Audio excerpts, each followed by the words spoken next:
तुम जो है तो गवर्नमेंट में रहेंगे, जब तुम सरकार में रहेंगे तो तुम मुंह में लड्डू लेके बैठ जाएंगे। आज स्पोर्ट्स यूनिवर्सिटी चले गए, इसके लिए धरना दे रहे। आईआईएम जब आपने औरंगाबाद से नागपुर लेकर गए तब क्यों नहीं धरना दिया आपने? तब क्यों आपको औरंगाबाद का विकास नहीं समझ में आया? तो क्या पूरा ठेका अकेले इम्तियाज जलील ने लिए? संजय सिरसाट साहब सोते रहेंगे, अतुल साले साहब सोते रहेंगे, जायसवाल साहब सोते रहेंगे, दानवे साहब सोते रहेंगे, और जो अपने नए जो अपने भगवत करार साहब है वो भी सोते रहेंगे। अकेला पूरे मराठवाड़े का जिम्मा से इम्तियाज जलील साहब ने लिए हुए हैं और वो लेकर अकेले दौड़ रहे। पूरे मराठवाड़ा में, पूरे महाराष्ट्र में विपक्ष की भूमिका जो है तो मजलिस ही निभा रही। जब मजलिस ने औरंगाबाद में धरना दिया, यूनिवर्सिटी का मुद्दा उठाया, हमने बार बार कहा कि हम जो है तो मिनिस्टर का घेराव करेंगे, तब जाके इनको नींद में से आँख खुली, कह रहे हाँ यूनिवर्सिटी चलेगी। अरे भाई, जब आईआईएम औरंगाबाद से गया तब क्या कर रहे थे बीजेपी वाले? तब क्यों अतुल साले साहब ने आवाज नहीं उठाई?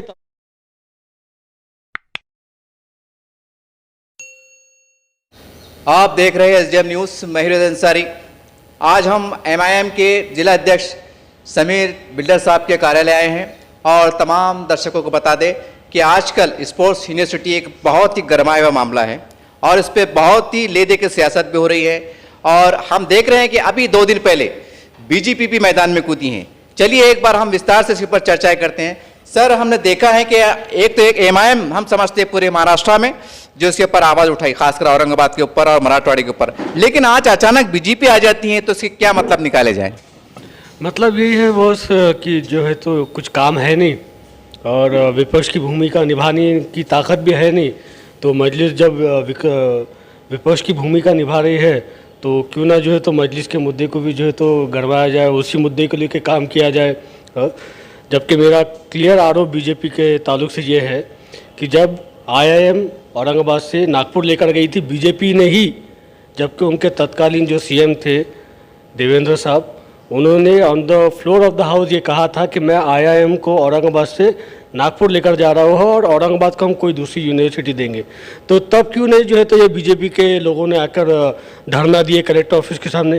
क्यों नहीं इन्होंने इनके सीएम के सामने मुंह खोल के ये बोले कि साहब जो है तो आईआईएम औरंगाबाद के लिए और मराठवाड़े के विकास के लिए ज़रूरी है? तब जब आप सरकार में थे तो मुंह में लड्डू लेकर बैठ गए और आज जब विपक्ष में बैठे हैं तो आपको मुद्दा याद आ रहा।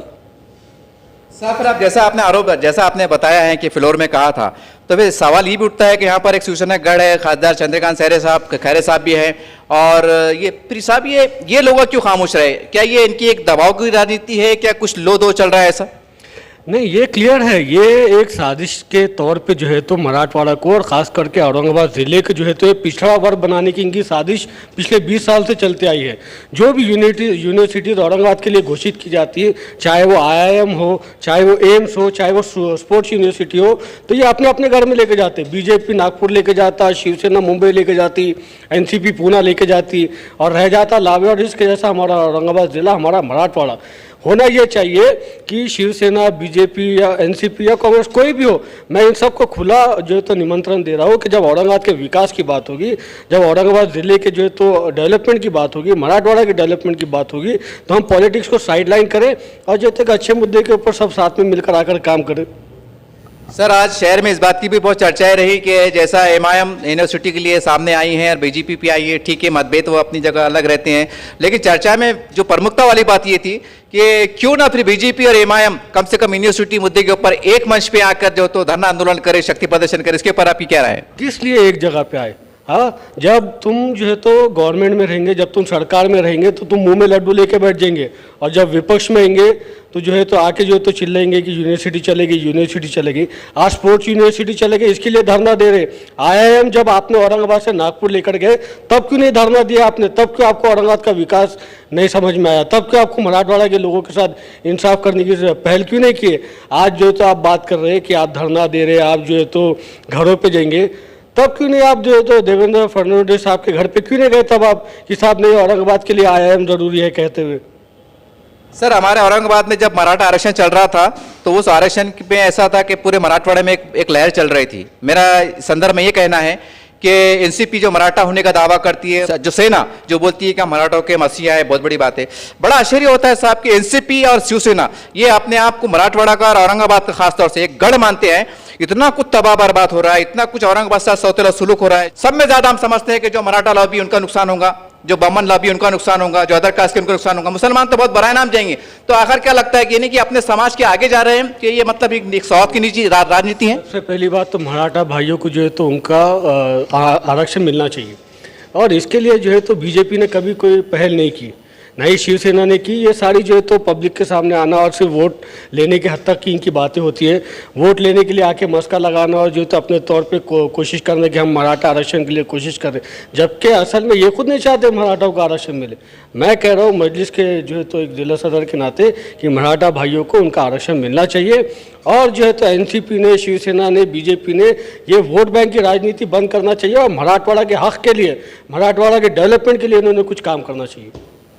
सर, आज औरंगाबाद में जैसा कि आप बताया यूनिवर्सिटी के लिए, लेकिन एक सवाल ये भी है कि इससे पहले जो यूनिवर्सिटियाँ गई हैं जैसा आपने बताया है, तो आज औरंगाबाद शहर में इस बात के चर्चे हैं कि एमआईएम उस वक्त इतना आक्रामक क्यों नहीं होती। ये कड़वा सवाल है, ये कई लोगों ने मुझसे कहा भी है। कब एमआईएम कब आक्रामक नहीं होती? जब इससे पहले की जो यूनिवर्सिटी जब आमदार थे खासदार साहब, तो जब क्यों नहीं होती? आप जो है तो मंत्रालय के जो है तो वीडियो निकाल कर देखिए। अगर औरंगाबाद के आईआईएम के लिए सबसे ज़्यादा किसी ने आवाज़ उठाई थी तो वो तब के आमदार और आज के खासदार इम्तियाज़ जलील साहब ने उठाई थी। तब भी इम्तियाज़ जलील साहब ने कहा था कि नहीं साहब ये गलत हो रहा है, मराठवाड़ा के साथ नाइंसाफ़ी हो रही है। तो क्या पूरा ठेका अकेले इम्तियाज़ जलील ने लिए? संजय सिरसाट साहब सोते रहेंगे, अतुल सालवे साहब सोते रहेंगे, जायसवाल साहब सोते रहेंगे, दानवे साहब सोते रहेंगे, और जो अपने नए जो अपने भगवत कराड़ साहब है वो भी सोते रहेंगे। अकेला पूरे मराठवाड़े का जिम्मा से इम्तियाज़ जलील साहब ने लिए हुए हैं, और वो लेकर अकेले दो रहे। पूरे मराठवाड़ा में, पूरे महाराष्ट्र में विपक्ष की भूमिका जो है तो मजलिस ही निभा रही। बीजेपी ब्लैंकेट ओढ़ के सोई हुई है, तब जो है कब जो है तो कुछ तो भी करिश्मा होगा तो वो जागेंगे। तो उनको जागने के लिए ऐसी चीज़ें दिखाना पड़ रही। जब मजलिस ने औरंगाबाद में धरना दिया, यूनिवर्सिटी का मुद्दा उठाया, हमने बार बार कहा कि हम जो है तो मिनिस्टर का घेराव करेंगे, तब जाके इनको नींद में से आँख खुली कह रहे हाँ यूनिवर्सिटी चलेगी। अरे भाई, जब आईआईएम औरंगाबाद से गया तब क्या कर रहे थे बीजेपी वाले? तब क्यों अतुल साले साहब ने आवाज़ नहीं उठाई? तब तो मंत्री थे, तब तो जो है तो स्टेट गवर्नमेंट का हिस्सा था, तब इनको आवाज़ उठाने की सूझ नहीं। आज जो है तो विपक्ष में बैठे तो आगे। सर, जैसा आपने बताया कि खासदार साहब इस वक्त दिल्ली में है, तो लोगों की एक ये भी चर्चाएं है कि खासदार साहब ने मौका बड़ा अच्छा है, खासदार साहब ने पार्लियामेंट में इसकी आवाज़ उठाना चाहिए। तो आप बहुत करीब है, आप जिला सदर भी है, तो क्या मैं आपसे पूछ रहा हूँ जनता की तरफ से, क्या ऐसा कुछ होने वाला है पार्लियामेंट के अंदर? देखिए, ये जो स्पोर्ट्स यूनिवर्सिटी का मुद्दा है, ये टॉपिक तब तक ख़त्म नहीं होगा जब तक औरंगाबाद को उसके हक़ की यूनिवर्सिटी नहीं मिलती। चाहे फिर उसके लिए आवाज़ औरंगाबाद में उठाना पड़े, मंत्रालय में उठाना पड़े, या पार्लियामेंट में उठाना पड़े, हर जगह ये आवाज़ गूंजेगी। और इंशाल्लाह औरंगाबाद के डेवलपमेंट के लिए हम लोग रोड पर भी आएंगे, और आने वाले वक्त में जो मिनिस्टर्स औरंगाबाद में आएंगे, हम उनका रास्ता रोकेंगे, उनसे सवाल करेंगे, और उनसे हमारे हक़ की यूनिवर्सिटी मांगेंगे। यानी इसका मतलब ये हुआ साहब कि आज जो बीजेपी की तरफ से धरना दिया गया, हो सकता है आने वाले दिनों में अब कांग्रेस राष्ट्रवादी तरफ से भी हो जाए, हो सकता है इसके भी चांसेस है। यानी कि कहीं ना कहीं फिर वोट बैंक की राजनीति, यही है ना, मतलब है ना? वोट बैंक की राजनीति नहीं। आज कोई इलेक्शन नहीं है, अभी कोई इलेक्शन नहीं है। आज हम बात कर रहे हैं औरंगाबाद के डेवलपमेंट की, आज हम बात कर रहे हैं हमारे बच्चों के मुस्तकबिल की। अगर हमारे औरंगाबाद में अगर ये यूनिवर्सिटी आ जाती तो हमारे बच्चे जो है तो स्पोर्ट्स में भी उनका जो है तो फ्यूचर ब्राइट कर पाते, और जो है तो पुलिस ट्रेनिंग होती है, मिलिट्री ट्रेनिंग होती है, अलग अलग तरीके की ट्रेनिंग्स होती है जो हमारे बच्चों को मिल पाती, और यही बच्चे जो है तो आगे बढ़ के आगे जाके जो है तो पुलिस डिपार्टमेंट में अपना नाम रोशन करते, देश की जो है तो आर्मी में पहुँच कर अपना नाम रोशन करते। ये हमारा तरीका है, ये हमारी कोशिश है कि हम जो है तो फ्यूचर के लिए, हमारे बच्चों के डेवलपमेंट के लिए काम करें।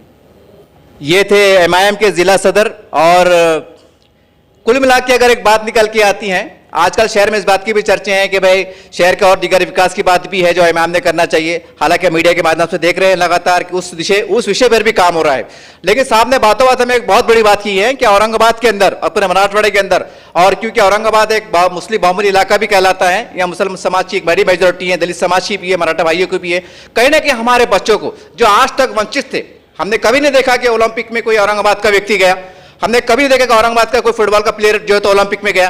कहीं ना कहीं हमारे शहर को, एक ऐतिहासिक शहर को एक ऐतिहासिक बनाने के लिए यूनिवर्सिटी की पहल की जा रही है, ताकि आने वाले भविष्य में औरंगाबाद का नाम ओलंपिक के अंदर भी देखा जाए, उसकी गूंज सुनाई जाए। कुछ यही प्रयास, कुछ यही संदेश यहां से जा रहा है।